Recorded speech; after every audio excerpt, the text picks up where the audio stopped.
Up guys, welcome to the latest video. Quick one today, just on how to chop in a door hinge. Could be a window hinge, any type of butt hinge that you may wish, but yeah, this is how you do it.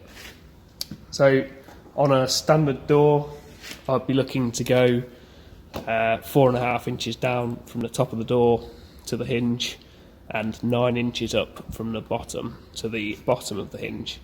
It's either going to be that or 5 inches and 10 inches, 6 inches and 12 inches. You get the idea. Quite a lot of people now in modern houses actually have a 6-inch down and a 6-inch up hinge. That's going to be a bit more modern, but yeah, spacing is generally twice as far up from the bottom as it is down from the top. And generally, or traditionally, that would work out with what your rails on your door would be. So you'd have a 4.5 inch top rail and a 9-inch bottom rail, and then your hinge would run in line with the rail of the door. So that's the position of the door. So if we imagine this is the top of the door, we're going to come 4.5 inches down and put a tick line. You don't draw around the hinge. It's not good practice really. In woodworking you use tools to get things square, so use a set square and put a very sharp fine line on. Keep the hinges so the writing, if there's any writing on it, so the writing is the right way up.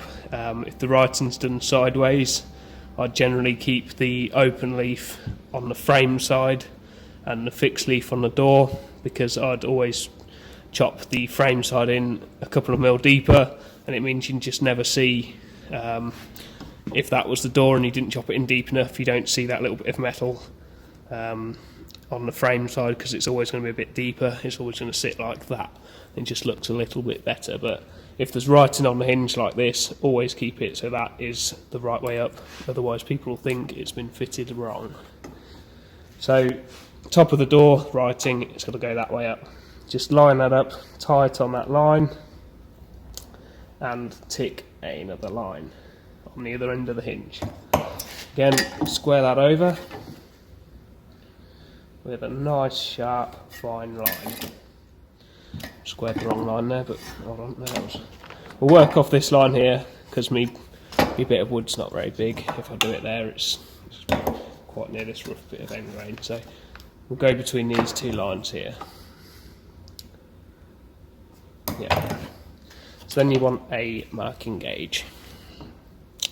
It's good practice to cut the end off a marking gauge quite close to the pin, so that if there was a rebate, if you're fitting a door into a rebated frame, you can actually mark it out with the rebate there, as opposed to using a gauge with quite a bit of the gauge rod left on from beyond the pin. So if that was the door hinge and that was the stop, you can't actually seat the gauge against the face of the door lining to be able to chop that out. So yeah, if you modify a marking gauge, it's not going to affect its strength or anything, and allows you to mark out a bit easier if there's a rebate.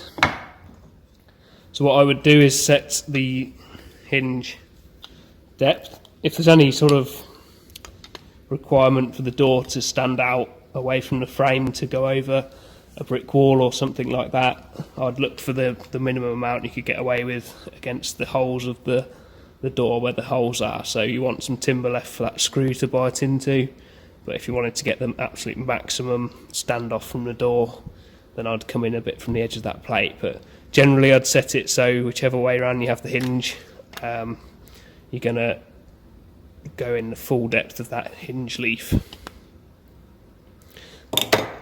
Your pin of your gauge wants to be quite sharp. If it's like that, you can use them when they're like that, but they're pretty useless. They just do like a blunt line, and it's hard to pinpoint an exact working line from that. So just a nice sharp pin on the gauge, and then you go between the lines. So don't go beyond them lines, because you'll see that in the finished product. So you don't want a nasty score line at either end of your hinge. You just want to gently score it so you've got a line to work to. I'll just pop a pencil line in it don't put a pencil line in your actual work because you'll see the pencil line on it. So that's the gauge for the depth of the hinge that way. Then you want another gauge if you're doing more than one set of doors or more than one door. Get 2 gauges and set them up. But you can set your other gauge for the thickness of the leaf. It only wants to be the thickness of the leaf if, when the hinge is in a parallel position like that, that is the gap you want on the door.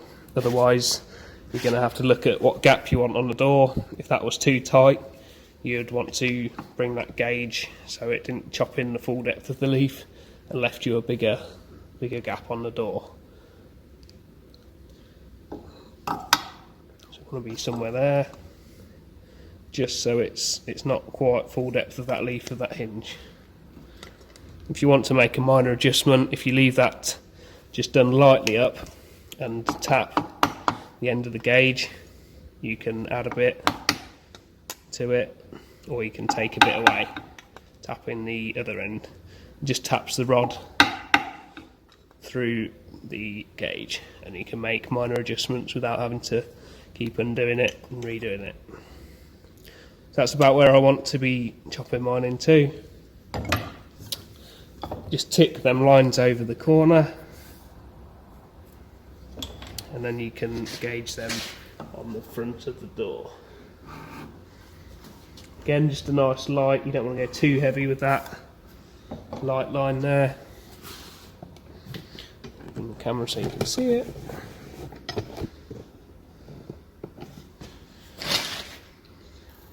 That's our line there. Okey-doke. So that section is what we'll be chopping out to make up our hinge recess.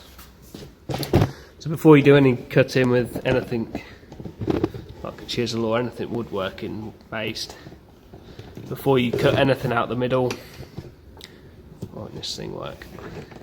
Before you cut anything out the middle of the timber, you always want to do a stop cut. So you always want to be able to stop the grain from splitting off before you do any removal of the grain. So a nice sharp chisel, you should be able to shave with your chisel. I don't know if you can see, you should be able to shave and take your hair off with your chisel before you do any cutting. I'd say that was a minimum sharpness. If it's not sharp, it's going to be really difficult to get a clean, crisp cut and a good fit on the hinge.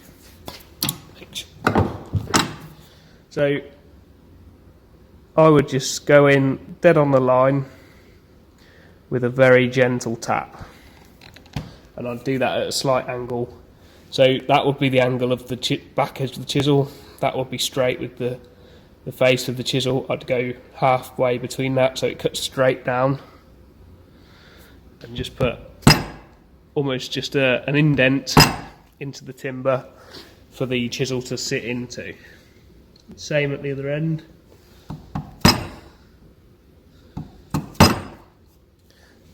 And then run along again the same. If you've not done the gauge line very deep, run along this line here and just put an indent in it.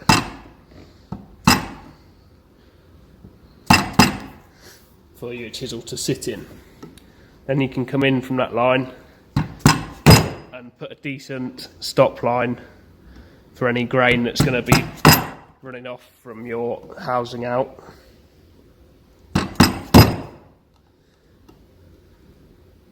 This is quite hard, it's a very hard and dry material, this sequoia that I'm using here.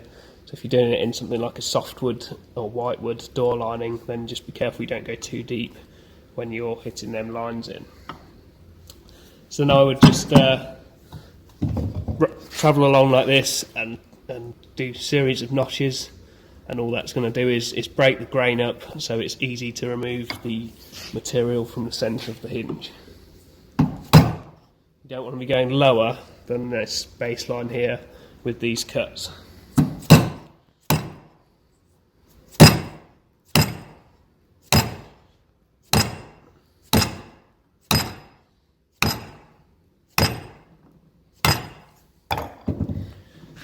I have to move the camera for the next bit. So those cuts just make it easy for you to house the material away. If you didn't do them cuts, obviously you're trying to chisel a big area of grain away, and it just doesn't lift away from the edge. So it just makes it dead easy for the waste material that you've cut to move away from the edge of the chisel. They're not necessary. You could do it just by paring it down from a start, but it's a quicker way of removing that material. Just take the back of that bulk of that material away from your finish edge line there, and work your way up to it. So you're not going straight in on that back edge line. You're basically thinning that piece of material out, so there's no strength in this side of it, so that you can basically run along with your sharp edge with your back of your chisel at 90 degrees to the wood. And because this is only a small piece of timber, that will pare away and it won't push the chisel away from into your line and increase the depth of that cut.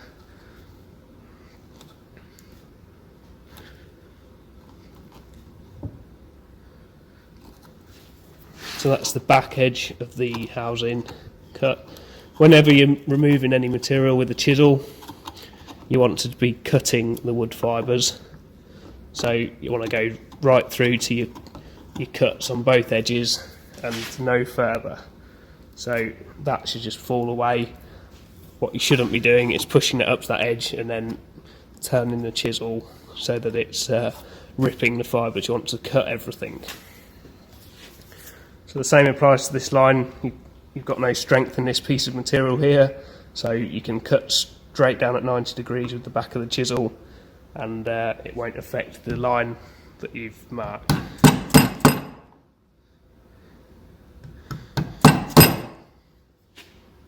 Same on this one.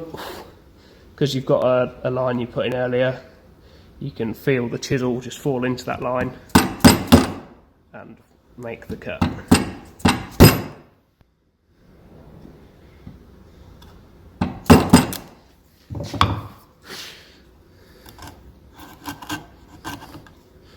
You can clean them corners out.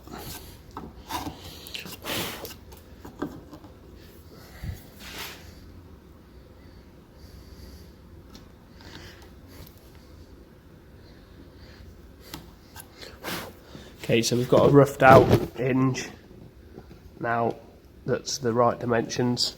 Now we just need to take that whole surface down to this gauge line here, and that'll be the hinge chopped out. So the way you do that is have a quick look at the grain on the timber. Looks like this is the lowest point here, and it's tapering out the wood to this side. So you want to be starting at this end, cutting your way down to that gauge line, which is, we're nearly there.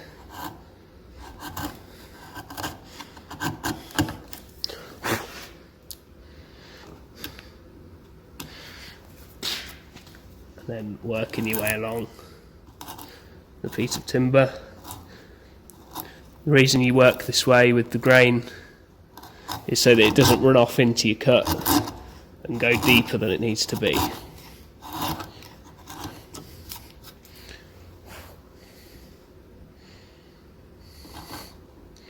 When you get close to this gauge line down here, you can see the groove appear, and your chisel could just lie into that edge or the cut of the gauge, and that gives you that nice straight edge for you to work from.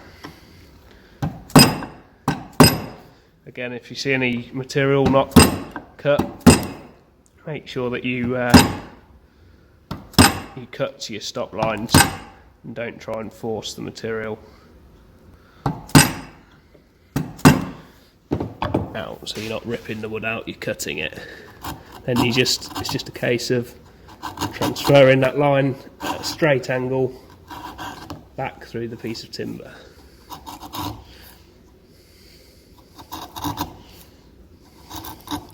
keeping your hands behind the chisel at all times. So that's still just slightly attached. You can see it's in this corner, needs a bit more of a cut.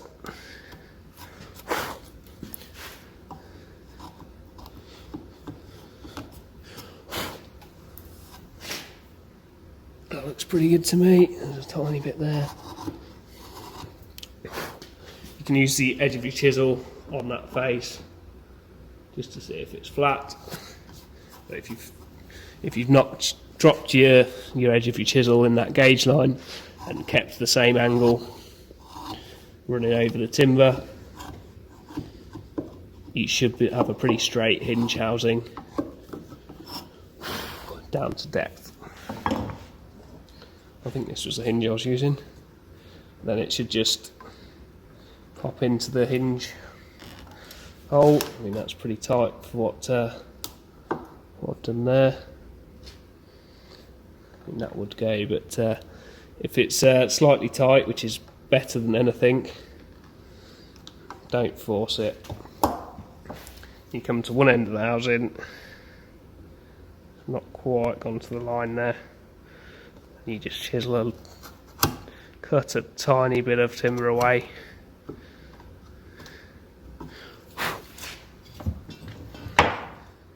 It's important to have sharp tools at that point, and that's your hinge chopped in.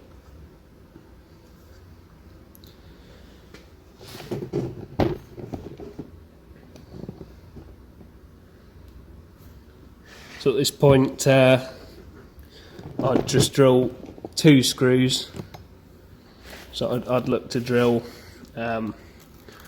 these 2 probably, and the same on the frame, and just trial fit the door with the 2 screws. Then if you need to make any adjustments to the depth of the hinge there, you've not drilled all 4 screws, and then you've got no strength when you want to move the screw hole position. So if you just drill 2, try it, and you want to take the door a little bit deeper or a bit less deep, you can chop the corresponding hinge leaf in that extra bit, and then use the next 2 screw holes to try the door again. If you're using sort of a slot head screw and want it to be perfectly flat with the surface, you've got to go down the centre of that hole. If you go to one side, it's just going to cank the screw over an angle, and you'll get it raised over this side. So you've got to be really perfect with your drilling right down the centre of that hole. It's always good practice with doors and windows to chop the hinge leaf into the frame 2 or 3 mils more, so that the door sits in from the frame a couple of mil. The reason for that is it looks better for a start that it's slightly in from the face of the frame, but it also hides any minor movement in the door. So if one side of the door is slightly proud, or thicker, or traditionally the doors weren't that perfect, so if you chopped it in to be exactly flush at the hinge points and you had a slight bow in the door style, you'd see it set in at the top and then proud in the middle and then set in at the bottom. So if your hinges are 2 or 3 mil in from the corner of the frame, then it just hides that bit of movement a little bit better and looks better. Definitely in my opinion anyway, but that's the traditional way of doing it, was to always set the frame hinge in 2 or 3 more than the door hinge. Other than that, I think that's pretty straightforward. So I'll just quickly run you through the process again. Mark down from the top of your door, square that line across your timber with a very light pencil line.